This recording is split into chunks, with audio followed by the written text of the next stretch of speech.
All right, we're going to be looking at different types of guards. We've been after half guard for a while now, and we're going to move it into other forms of guard from the bottom, specifically for the next little bit on spider guard, which is a very, very ubiquitous term that can mean a whole lot of different things, but we're going to start with the basics of how it works, why it works, and then we'll start getting into the how to use it and all the different varieties of it. So let's just start from the closed guard, where we've got our opponent in closed guard here. Moving from closed guard to a spider guard, there's a controlled method of doing this that if I were just to grab my spider grips right here, and for those that don't know, it's just grabbing the cuff, rolling it, and putting your fingers in that pocket. This is a spider grip.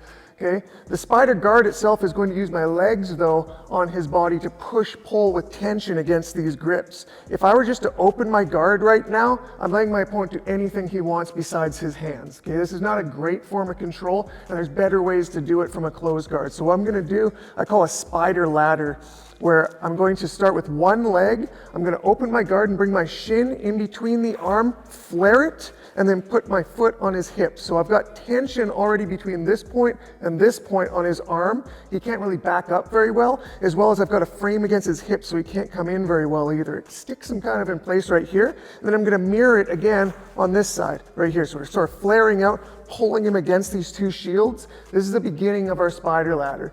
Okay, you can see he's got grips on my belt. That's great. I'm going to sort of push-pull like this with my hands and mirror it with my legs to pop one grip and then bring it to the inside of his bicep. This is my next point on the spider ladder. We went from here to here. And then again, just as a practice sort of drill to get used to this, we're going to mirror it on the other side, pulling, pushing, coming to here.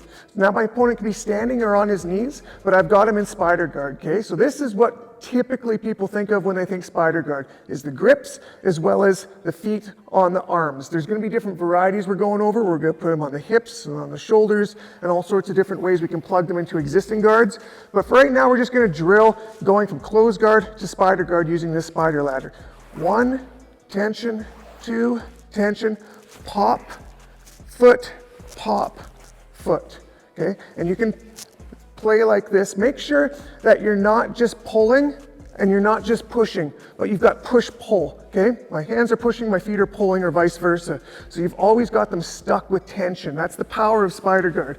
And the better you get at that, the more you can play around with people's posture, with people's balance, and then, it traps them and tricks them into things that they wouldn't otherwise. So let's try it out. Go from closed guard to spider guard. 1, 2, 3.